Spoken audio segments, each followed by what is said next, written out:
li ñu war a wax tey dafa bari ci guddi gi am mënuñu continuer di dem rek mais dafa am boo nee justice finalement facilement da nga def le pas waxtaane sécurité soo nee sécurité man dama dégg lu ci Ouza wax cette semaine-ci et ça me semble quand même important mooy l'utilisation de nervi ñu ngi koy reprocher le camp du pouvoir mais mbir la moo xam ne quand même il faut ñu reconnaître que dañu seetlu ci réew mi y a beaucoup de groupuscules wala de personnalités yoo xam ne dañoo am ay nit yu ne seen autour de ñu tuddee leen ay nervi wala ay gros bras wala leen ñuy dem ba menacer la sécurité même des Sénégalais Mame Birame Wathie mi bëggul moo koy wax souvent mais il reçoit lui-même des menaces Pape Sané la même chose ça veut dire que tey on est dans un pays boo xam ne li ma benn avocat waxoon la sécurité judiciaire et la sécurité des personnes ci boppam il faut qu'on en parle mënul ñàkk. Il faut qu'on en parle et justement je pense que même sorti Père Ouza ci loolu la woon ci nervis yi on a vu les nervis lors de la tournée économique du chef de l'État mais je pense que c'était bien avant même cette tournée-là que lañ leen remarqué woon parce qu'il y a eu des mouvements d'humeur qui se sont déroulés fii ci Dakar ba nga xamante ni amoon émeutes yi nga xamante ni ba ñu génnee population ba ñu génnee justement c'était par rapport ak confinement bi génn am ñu gis ci présence su nervis yu bëri yoo xamante ni aussi on a été témoin ñu wàcc ci mbedd mi di molester tamit ñenn ci population bi alors dans ce sens Père Ouza def nga sa sortie ci li nga xamante ni yaa ngi koy wax ci nervi yooyu sax mais li ñu seetlu wala li ñu remarqué ci sa sortie boobu moo di ni da nga attaqué ministres yi nga ni cette violence là et tout ça comme si que da nga rejeter la faute vers ces ministres là lu tax loolu. bala maa wax loolu. daal maa tontu foofu benn remarque. laa bëgg a def. oui. remarque mooy depuis 2019. Ce que je trouve toujours débat yëpp on répète les mêmes choses et bu suguma ban solution la ci mën a trouver. il faut des solutions. moom la remarqué. parce que je vous suis chaque fois yéen ñëpp lay suivre. comme ni ko chanteur waxee on répète toujours la même chanson d'Orphée. Et quelles sont les solutions à trouver. à trouver. Dans l'immédiat, c'est de faire partir Macky Sall. La solution dans l'immédiat moom actuellement, c'est de faire partir Macky Sall. Il faut vraiment être un indigné pour oser dire ça. Dans l'immédiat, il faut faire partir Macky Sall. Loolu moom vraiment je vous suis toujours. Parce que mooy suivre. C'est important, il faut qu'on parle de ça également. Qu'est-ce qu'il faut proposer au Sénégal? Voilà. Sama problème primo loolu. On théorise. On théorise. Macky def na lii. Abdoulaye Wade def na lii. Mais c'est que actuellement, quelle est la solution que nos chroniqueurs et nos grands journalistes mën proposer le peuple sénégalais? Ban alternative lañu mën a. man gëm naa ne alternative bi ci gën a gaaw mooy am président bu jub. waaw loolu lan lañ koy amee. ah oui loolu nag sénégalais ñoo koy. parce que moi je trouve que le peuple. il faut toujours aider le peuple. ni ñuy aider peuple bi ak ngeen baal ma de benn entreprise kii rek la bien sûr ni ñuy aider peuple bi mooy à chaque fois ñu trouver na lii am na ñun kat solution bi la en temps parce que yéen dañ leen di déglu connecteur xam naa leen sama leen gis mais dama leen suivre donc tey man bu ma sonoon tey depuis 1 an depuis 2019 on nous répète la même chanson d'Orphée léegi la chanson d'Orphée est-ce que duñ jéem a seet une chanson de Pape Matar ñu teg ko ñu ne Pape Matar que lii la wax métaphore la def chanson de Pape Matar ne lii lañu trouver solution man kooku defe naa man la meilleure solution actuellement mooy loolu comme yàlla def na sa xereñ nga dégg na sama gars yi ñu ma gën a xereñ ci affaire yi xereñ ci affaire justice bi ak xereñ ci yëpp loolu mën a trouver am na ci bala ngay ñëw ci affaire li Ramatoulaye doon wax sax li nga wax ni dafa am solo am na ci réew yoo xam ne réew yu mag yoo xam ne dañuy toll ci yenn époque yi waykat jóg yëkkati baatam joxe la solution ba am na. oui xam nga. Sénégal nag léegi Pape Makhtar wax na ko. je suis pas toujours d'accord avec lui mais neexul bañ a dégg booy déglu waykatu léegi yi yow xam naa ne. xam nga ni Pape Ouza bi nga tàmm ci. wute naa Pape Ouza bi toog. ba mu demee 2020 seeta Macky Sall. xam naa ne daa gisee aide camp. xam nga Pape Ouza boobu noonu dafa doon tàng. oui non bii wax mais tey Pape Ouza day toog di. layam yi di wax nii. may ma tuuti muy la benn xam naa la maa ngi waaye da ngay xam ne président Macky. ba nga xamee ba ma koy xam. doolu ko président de la république. danaa benn parenthèse laa yoo xam nga nit ki li wax moo ci ne rek. Aji Ouza mi toog tey di wax. bu tegee ba joué ci musique moom ba mu nekk ministre de l'Intérieur loolu leen histoire la moo ñëw ne ma père doyen aji il faut mu jóg mooy bi Sarkozy nekkee ministre de l'Intérieur ñëw fi teeru bi mu ñëw ne ma sama jarbaatu ko jouer par force xam nga da ngay nekk nit koo xam ne donc ba ma koy xam doonagul président de la République satam diggante yéen ak man avant le 23 ba ñu amoon ci 2012 biñ daan toog foofu ci obélisque daal benn histoire dama mës a ñëw ànd ak sama ay garde corps maa ngi ñëw ma ñëw fekk ñu jàpp garde fou yi sànni leen ñoom ñëpp fa daan daje xam nga ma ñëw ne waaye ku sànni garde fou yi ñu dama waa APR la ma dem ba këram man mii mu ngi may dégg li mu wax ma ne ko jeune frère d'accord ma li ngay def mu ne lu ma def ma ne ko dama fekk violence boobu nga fa def jël dir këwi sànni man ma xam boo ko defoon ma ne ko loo rafetul yaa ngi dégg wax de ñu delluwaat fa ma ñëw taxaw moom ma taxaw mu ne waaw waa doyen tey defuma dara de ma ne ko boo bëgg a yor réew nii ngay def so mu ngi may dégg li ma wax comprendre donc man moom nag saboteur la waaye ne mais dama toujours provocateur la xam médiateur li may toujours li ma Gambie defal Burkina defal ma ko Mali defal ma ko ñii buñ ma ko defoon te ñu yóbbu ma tribunal tëj ma c'est que âge bi boo toll actuellement mooy âge boo xam ne âge de sagesse. de la sagesse. mais sagesse boobu pas mal sagesse boobu empêché wul Salif Keita mu yëkkati kàddoom bu yàggul dara bi IBK sonalee Maliens yu 8 ñëpp nee nañ cette sortie de Salif Keita là bokk na ci li mobiliser les jeunes maliens. Moustapha góor gi daf ñuy nax. SFL SL. oui 89 ans wala 90 ans la lancé indignez-vous. tubaab yi bu ñuy gën a màggat. si dañuy gën a taxaw parce que période boobu noonu dañuy jàpp ni dañoo xaw a désintéressé wu. mais nag comme Macky Sall xaritam la. day layam yi di ko wutal lay. léegi faute bi ak responsabilité mu këpp ko si ñun. xam nga Martine dafa doon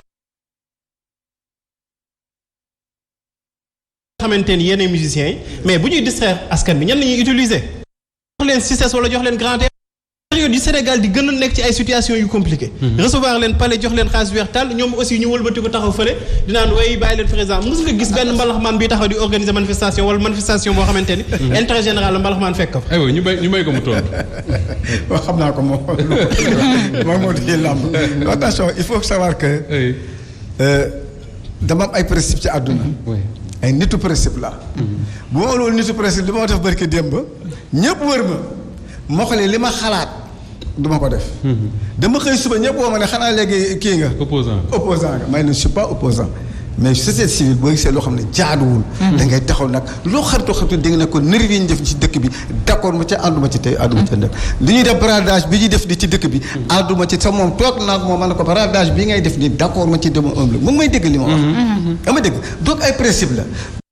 wax nervi yi ak bradage bi. fa dëgg yàlla. dama topp man ma xool ñu génn ay xale seen kër. ci kanamam. ci kanamu police ñu dóor leen. keroog bu dul woon Adji Ouza damay composé morceau ci jour ba. ah oui nag da nga doon composé morceau jour. amoon na bàyyi ko waaye yaa ngi dégg ma dem bay composé. mu ne ma dalal noppi muy saboté ma quoi noppi waxatuñu dara xam nga ma saboté sama doom la mais sama xarit la. ma gis bradage. ma gis fële nu ma tuddati Dugaar. ma gis Thiès. xale wi lekk mburóom di ndeysaan xëy subay ndékki. yaayam jékki-jékki dégg rël mu jóg génne caterpillar yi di toj. wallaay mais sama àdduna yàqu. ma ne ko c'est pas possible. c'est pas possible ban pays lañ nekk. ca moom mu ngi may dégg le président de la République. ba ma toogee ak moom lii laa ko tegal. loolu leer naa ko bu may dégg ci kafe ba ma ko tegal bu ma toogee ma ne ko man. d'accorduma bradage bi koy def nii.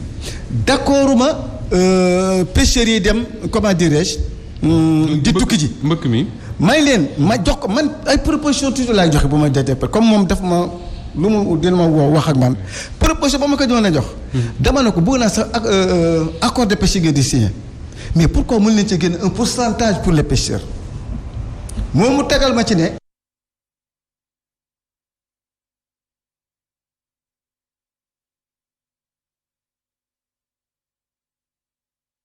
bateau yu mag yi. ñu wutal la ci pourcentage moom ci boppam moo ma tegal loolu. ma tegal ko Tivaouane Peulh. mu jox ma solution après solution ba ñu génn laa dégg côté je le salue de passage monsieur Dia Sénico xaw ma ko. ma dégg mu ne Dia baal na Tivaouane Peulh. sax mu ngi may dégg le président sax wax naa ko ak moom. donc ce qui prouve que man bu ma waxee rek am na wax waaye nag na ma meloon xam ne. mais waxoo ko ci nervi yi xanaa. waxoo ko ci nervi yi tamit. ni ñu nekk. non temps yooyu. diggante nervi yeeg gis nañu ko commencé gul mais dafa am lu sama jarbaat bi wax. nervi am na mais am na nervi maraboutique am na nervi yu nekk ci nguur gi. maraboutique. aussi. xam nga li ma wax am na sëriñ ñu ànd ak seen i groupe la. xam nga yow xam nga li ma wax. mais xam nga dóoruñu kenn père. ñooñu dóoruñu kenn dóorewuñu. waaw mais xam nga. du ma wax parce que ci fin bi laa bokk xam naa li ma bokk. mais dañuy def yenn yoo xam ne tamit mais ñii ñoo pire mais ñooñu tamit. wan nañ leen kii xam nga dafa dëkk boo xam ne ministre moo fa waru am. une république. d'accord alors ministre moo fa waru am. Daouda avant Pape Sarr Daouda allez-y wax Pape Ouza. gis nga fii mënuñu réinventer la roue ndaxte bu fekkee solution boo indee loolu day mel ne. da ngay bëgg a jël responsabilité bi yóbbu ko ci ñi nga xamante ni moom mooy opposition ak société civile bi. mais ana charte de bonne gouvernance démocratique bu assise nationale. Macky Sall signé na ko. loolu bu ñu ko appliqué woon kon problème yi ñuy am yi ñuy dénoncé yëpp du am. ana le rapport de la commission nationale de réforme des institutions te sunu papa Amadou Mahtar Mbow defoon ci liggéey bu mu ci ayib anam kenn gisu ko. Macky Sall ci boppam moom mënatul indi solution ci situation bi nga xam moom moo ko créé boo xamante ni. ci melokaanam moom ci la situation boobu noonu taxaw Macky Sall mënatul indi solution Macky Sall dafa bokk ci problème Macky Sall moom mooy problème bi actuellement Macky Sall ci boppam moom mooy problème bi c'est-à-dire que le mal il faut le soigner à la racine bu ñu nekkee di wax ministres yi wala lii wala laa Macky Sall ci boppam tant que mi ngi nekk ci bopp réew bii nii la mbir yi di demee te fi mu jëm moom mooy violence yi ñu gis ci mois de mars du dara épiphénomène lay nekk par rapport ak fi ñu jëm parce que aussi du ñu ko bàyyi ci nii muy def réew mi xëy na yow nee nga egg nga âge de sagesse et cetera mais ñun àggaguñu foofu. te kenn mus laa jàpp fi ñu taxaw. kenn mus laa jàpp yow ci télé rek ngay toog di wax. naan duñ fa taxaw. day daw fi ñu taxaw. dañ fay taxaw. toog ci télé yombul dinaan duñ ko may. alors que ñeneen ñi ngi leen di jàpp ci kaso taxaw. non yow yaay wax ne kenn musuma jàpp. yow yaay wax kenn musuma jàpp. est-ce que yaa ngi suivre xanaa combat frappe bi. est-ce que yaa ngi suivre combat frappe day dem jéppal boppam police. ñaata mais xam nañu xeexkat bi frappe kay xeexkat bi kenn la. ñaata non bul wax loolu. bul wax ne frappe dañ lay yóbbaale rek nga dugg ci oto bi. non après ngeen def selfie. yow ñu génn la jàll bàyyi ko. mais buñ ñu jàllalewul lan moo koy indi.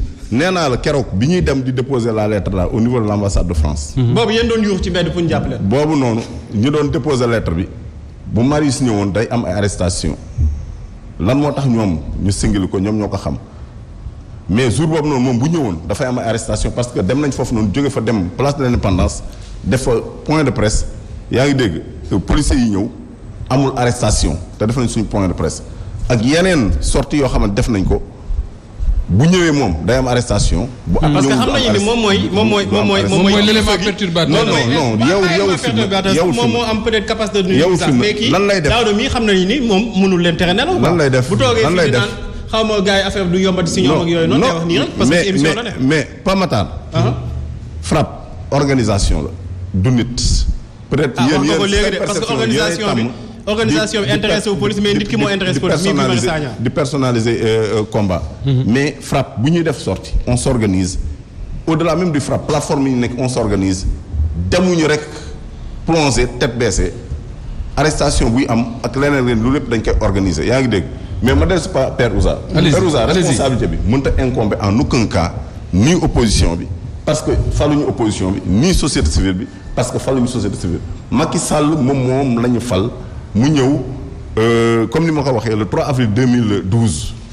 discours boo xamante ni wax dëgg yàlla tout le monde frissonnait d'espoir. mu ñëw actes yi muy posé waroo loolu ak loolu noonu moo tax ma lay répété ni Macky Sall mënatul indi solution ci situation bi nga xam moom moo ko créé ndaxte Macky Sall mënatul indi solution ci problème bi la bokk en fait moom mooy problème bi tant que Macky Sall mi ngi nekk fii nii problème bi nii lay continuer te ma ne duñu ko ci bàyyi. ñii di woote jàmm parce que li may wax ça transcende ma personne ñii di woote jàmm nañu wax Macky Sall dëgg bu ñu ko mënta wax dëgg ñu toog di seetaan tamit li xewoon mois de mars bi nii épiphénomène lay nekk rek par rapport ak li nga xamante ni moom moo nekk suñu kanam. baal ma rek solution boobu waxuma ne Macky Sall lu ñuy trouver solution waxuma la loolu de dama ne ñun ñoo xam ne depuis 2019 si j'ai bonne mémoire ñooy teg théorie bi procureur bi de parce que mais dama ne ban solution la ñu mën a trouver. alors moom ak Pape Makhtar yëpp jubóo nañ foofu la solution pour Daouda nee na Macky Sall c'est le problème. donc il faut qu'il parte pour solution am kii ne il faut faire partie de Macky Sall ñoom au moins loolu lañ propose. voilà c'est pas ma proposition ah. waaw ñoom la ñoom ñaar. voilà léegi nag. moom ànd na ci sax père. léegi Macky Sall moom xam naa ko moom. yaakaar naa la mais pour que Macky Sall dem également. il faut que ñu def élection en 2024. voilà d'accord nga mu wuti un troisième mandat. 2024 non pour yow dafa war a fegal. man bu ma doon moom tey dama def ba ma ko waxee. sorti laa ko def wax. avec votre concert Assou Diop Fall. oui vous vous rappelez très bien Aïssatou. ba ma ko waxee ne ko troisième mandat guerre civile la jëm. boo nit gi wax naa ko. ba léegi changé woo ci. waaw changé ba ci troisième mandat pour yow troisième mandat bi day problème guerre civile lañ jëm so loolu yu bañ. loolu tax la meilleure solution. à mon avis. bi yëfi tàngee sa ñu xamoon ne 1000 personnes mënoon na dee. Serigne Mountakha wax xalif général des Mourides ñu dem ba 24 et là aussi j'en profite pour féliciter Ousmane Sonko. mu accepté ne bu kenn dem présidence c'est très important. 2024 nag lu waay def. solution yi wax yëpp. mooy consulter le peuple. et puis am entente. est-ce que Pérouza boo amoon tey jii occasion gisantewaat ak le président de la République di nga ko xool bët ak bët nga ne ko 2024 bul bokk. ñoom dinaa ut benn exemple. microfinance du financé wu de. même ma dégg ko waay. xam nga. dinaa jox ne. moom kenn du ko financé parce que li muy bind Macky Sall du ko lire. anecdote yu bëri laa koy wax. allez-y. gis nga Ousmane Sonko bañ ko éradiqué. toog naa ak Moustapha Diakhaté ak Mame Mbaye Niang ñu toog nii. ñu toog maye leen erreur bu mag ngeen def. mooy bi ñu ko jàppee. déedéet. bu njëkk ba moom bu ñu ko génnee radiation bi. radiation bi ok. man ak ñoom ñu toog di añ may leen erreur ngeen def. c'est pas tey am ñu may woone nag nga xalaat woon loolu. man ko dama am vision sur le plan politique malgré je suis un artiste. yaa ma dégg dañ may woo di ma laaj loolu. yaa ma dégg donc man gis nga li tax ma xaw a dal.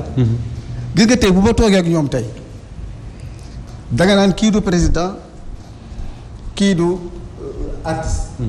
xalaat yu ma am yëpp dama koy teg.